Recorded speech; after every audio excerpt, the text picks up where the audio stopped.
간밤 유럽 정상들이 그린란드를 차지하려는 트럼프를 강하게 비판했습니다. 이에 미국 자산을 매도할 것이라고 보는 시각이 확대되면서 미국 주식부터 채권까지 모두 약세를 보이는 모습이었습니다.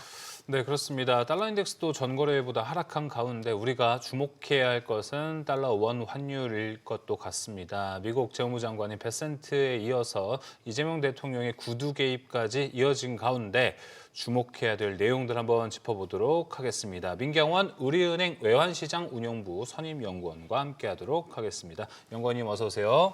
안녕하세요. 안녕하세요. 일단 저희 환율부터 먼저 좀 체크를 해봐야 될 것 같아요. 네. 간밤에 달러 인덱스 하락하는 모습도 나타났었는데, 근데 연구원님은 그 전에 좀 얘기하셨던 게 다른 곳에서 달러 원 환율 1,480원대 이렇게 보셨는데, 요 전망 계속 유지를 하시나요? 아, 고점을.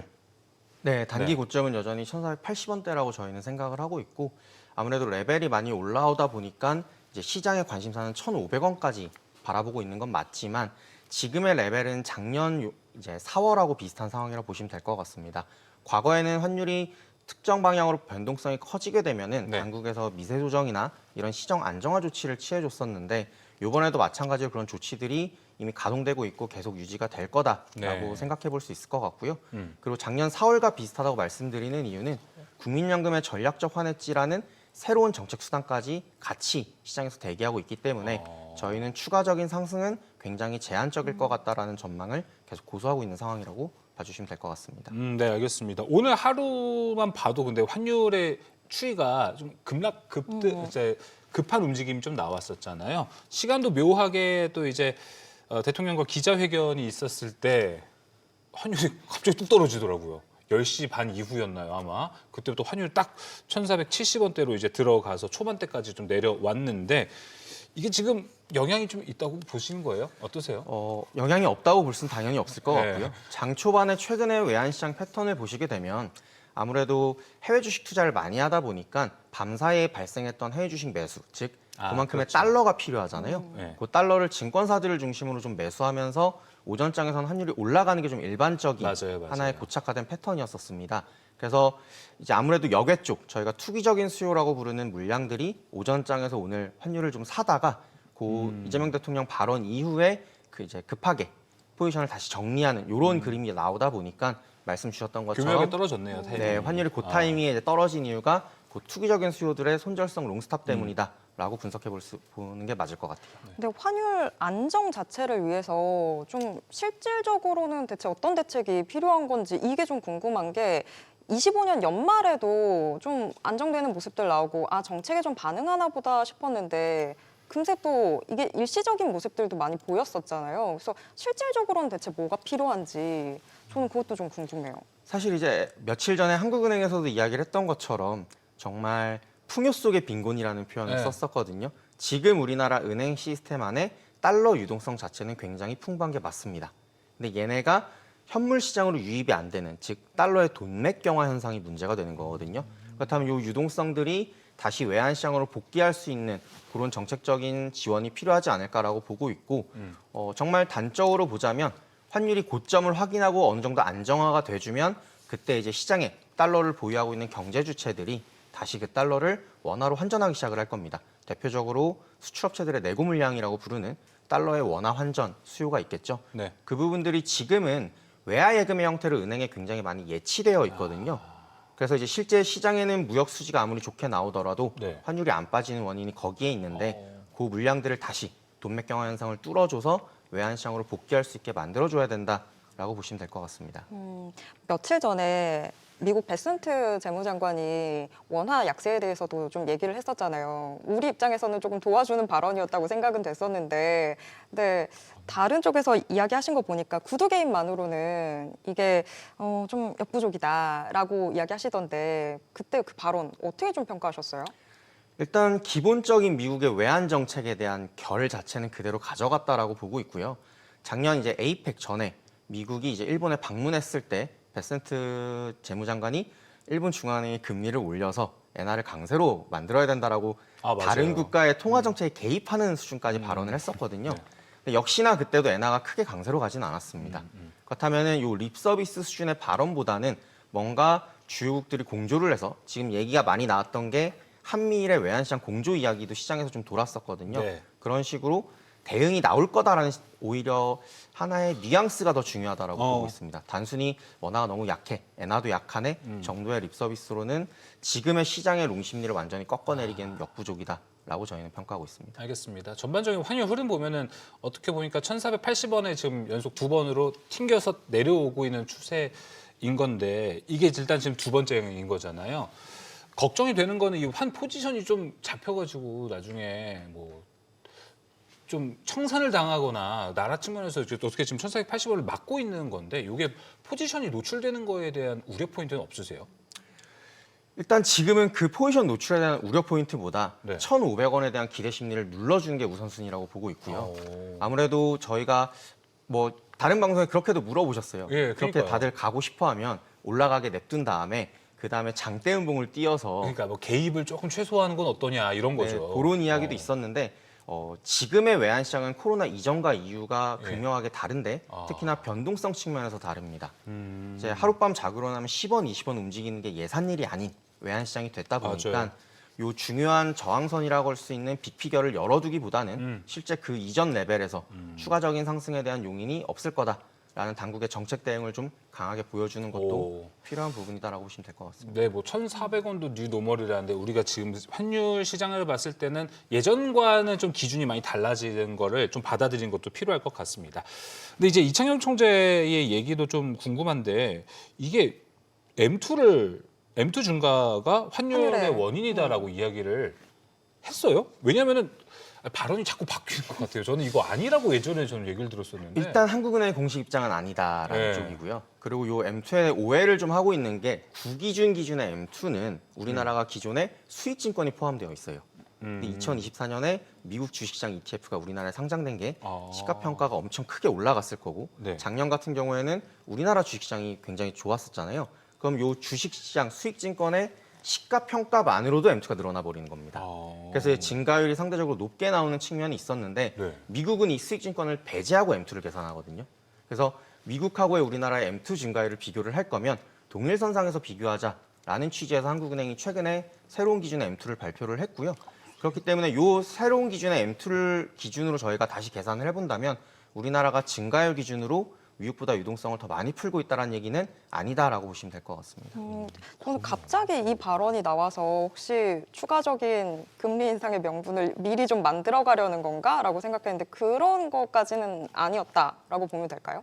네, 그렇죠. 사실 화폐 유통 속도까지 빨라졌다면 저희가 M2 통화량 증가도 중요하지만 화폐 유통 속도도 중요하거든요. 얼마만큼 회전율이 나오냐를 이야기하는 건데 저희가 뭐 가게 요식업 볼 때도 예. 가게 매장의 회전율 회전율. 이야기를 많이 하잖아요. 그래야 뭔가 부가가치가 창출이 되니까. 예. 근데 지금의 통화량 증가가 중앙은행의 정책 대응, 즉 금리 인상을 통한 이제 환율의 안정화를 꾀하려면은 화폐 유통 속도가 빨라져야 됩니다. 근데 아직 우리나라는 미국에 비하면 화폐 유통 속도가 굉장히 낮은 축에 속하기 때문에 당장의 금리 인상을 위한 명분을 뭐 준비하고 있는 거다라고 볼 수는 없을 것 같습니다. 그건 과한 해석이다. 네, 그렇죠. 그리고 또 저희가 짚어볼 부분은 간밤 미증시 그리고 채권 시장까지 좀 같이 체크를 해봐야 되지 않나 싶습니다. 미국이 지금 증시, 채권, 달러 뭐 트리플 약세를 보였던 상황이었는데요. 여기에 특히 좀 중요했던 포인트는 덴마크 연기금이 미국 국채 매도에 동참했다라는 부분일 것 같은데 이 부분 어떻게 보셨어요? 일단은 계속해서 추적 모니터링이 필요하긴 하죠.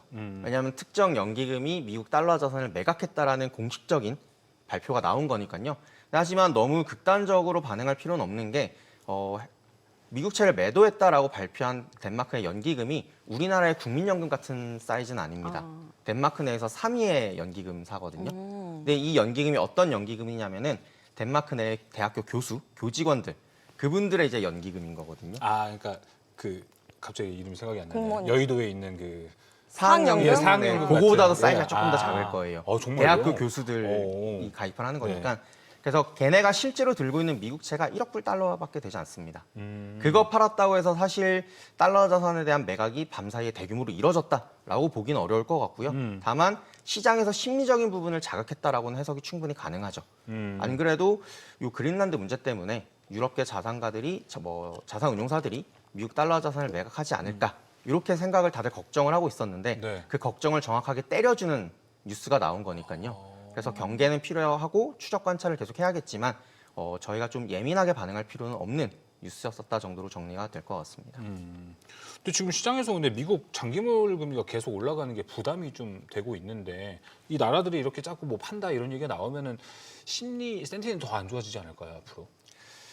단기적으로는 말씀해 주셨던 것처럼 투자 심리 부분에서는 악재로 네. 작용할 소지가 굉장히 크고요. 다만 요 탈달러화 움직임이 언제 또 이야기가 됐었냐면 작년 4월 트럼프 대통령이 상호 보편 관세 그때요. 인상했을 때도 달러 자산에 대한 글로벌 수요가 줄어들 거다. 미국의 정책에 대한 신뢰도가 떨어질 테니 예. 달러 자산을 매각하지 않겠어라는 이야기가 나왔지만 실제 크게 매각을 하진 않았었습니다. 네 알겠습니다. 그렇기 때문에 그런 부분들은 저희가 좀 추적 관찰이 필요한 재료다. 이렇게 봐주시면 좋을 것 같습니다. 네. 추적 관찰이 좀 필요한 재료다. 너무 크게 뭐 확대 해석하면서 크게 겁먹고 뭐 이럴 것까지는 아닌 것 같습니다.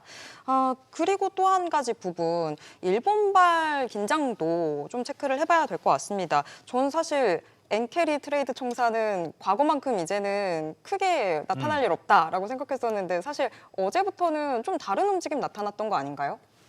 어제 같은 경우에는 이제 장 막판에 일본 장기 국채 금리가 급등하면서 네. 우리나라 채권 시장도 영향을 받았고요. 글로벌 채권 금리가 그 일본계 채권 시장 변동성 때문에 다 같이 좀 흔들린 이런 그림이었다고 봐야 될 것 같은데 저희가 일반적으로 얘기하는 엔캐리 트레이드 청사는 일본 시장에서 뭔가 진원지가서 문제가 발생한다기보다는 이제 일본의 생보사나 연기금 같은 장기 투자 기관들이 해외 자산을 매각하고 복귀하면서 발생하는 엔화 강세를 가지고 저희가 엔캐리 트레이드 청산 아니냐 이렇게 의심을 하는 거거든요. 네. 그래서 어제는 앞서 뭐 얘기가 나왔던 것처럼 다카이치 총리의 확장 재정 이 정책에 대한 불확실성이 결국 정부의 빚을 늘릴 거다라는 쪽에 포커스를 맞췄기 때문에 그것 때문에 이제 장기 금리가 올라갔고 그게 글로벌 채권 시장을 흔들면서 이제 그린란드 지정학 이벤트까지 겹쳐져 버리니까 예. 미국 시장에서도 트리플 약세가 나온 배경이었었다라고 보시면 될 것 그럼 같습니다. 일본의 금리 상승세도 그냥 계속 된다라고 봐야 될까요? 지금 정치적 노이즈가 있는 이 상황에서는? 일단 2월 8일 날 중요한 조기 총선을 이야기를 했기 때문에 그 선거가 끝나기 전까지는 엔화나 뭐 일본 국채 같은 요 엔화 자산에 대한 변동성 확대는 저희가 계속해서 유념해서 지켜봐야 될 부분이고요. 네. 달러 원 환율 같은 경우도 2022년 이후에는 이제 원화랑 엔화의 동조화가 굉장히 강해졌습니다. 네. 원래 같이 다니는 친구가 아니거든요. 끼리끼리의 같은 끼리가 아닌데 이제 원화와 엔화? 네, 예. 엔화는 안전자산이고 예. 원화는 리스크 벤치마크, 즉 위험 통화로 분류가 되기 때문에 반대의 속성이에요. 근데 N극과 S극이 같이 붙어서 지금 다니고 있는 현상이기 때문에 요 엔화의 약세가 달러원 환율 입장에서도 이제 상승 압력에 대한 부담을 키울 수 있다 보니까 예. 당분간 2월 8일 조기 총선이 끝날 때까지는 요 일본 쪽 시장에 저희가 주목할 필요도 굉장히 높아졌다라고 볼 수 있을 것 같습니다. 아 그럼 일본의 지금 국채 금리가 상승하는 거는 우리나라에 그럼 또 어떻게 좀 영향을 미칠 거라고 보세요? 일단 채권 시장이 일본 네. 고유의 재정 이벤트 때문에 금리가 올라간 거지만 요 채권 시장 전체에 대한 투심을 악화시키거든요. 아하. 그러다 보니까 채권에 대한 포지션을 줄일 수밖에 없고 금리가 이제 튀기 시작하면서 올라가기 시작하면서 손절성 물량까지 나오다 보니 그게 이제 전반적인 채권 자산에 대한 투매로 네. 연결이 되고요. 그게 이제 우리 뭐 일본뿐만 아니라 일본에서 시작해서 우리나라, 유럽, 미국까지 일제히 채권 금리의 상승 요인으로 작용을 했다라고 보시면 될 것 같습니다. 네, 알겠습니다. 앞서 그 이야기했듯이 일본 쪽에서는 뭐 당연히 뭐 정부의 입장과 이제 또 그 일본 중앙은행의 입장은 완전 좀 다르기 때문에 그 부분은 좀 어떤 해석이 좀 필요할까요? 왜냐하면 다카이치 총리 같은 경우 이제 최대한 돈을 좀 많이 풀려고 하고 있고 반대에 좀 이제 일본 중앙은행 같은 경우에는 금리를 좀 올리려고 하는 추세에서 이 중간선을 타고 갈 거라고 현재 좀 일본 시장을 바라보시나요? 네, 일단 기본적으로 일본 중앙은행은 본인들의 금리 인상을 긴축이라고 표현하지 않습니다. 정책을 정상화한다라고 표현을 하거든요. 무슨 말이에요, 그게? 그러니까 기존의 금리를 너무 낮게 유지를 했으니까 정상화를 시킨다. 이 금리를 올리는 게 뭔가 유동성을 조이거나 통화량을 줄이겠다는 의도보다는 정책을 기존의 금리를 다시 올리는 방향으로 가고 있는데 극단적인 현상의 금리 인상이라고는 이야기하고 있지 않다라고 보시면 될 것 같습니다. 네, 알겠습니다. 자, 그럼 지금 뭐 환율이라든지 외화와 좀 관련된 이슈에서 가장 좀 중요하게 보고 계시는 포인트가 좀 있으신지. 일단 가장 중요하게 보는 포인트는 요 돈맥 경화 현상.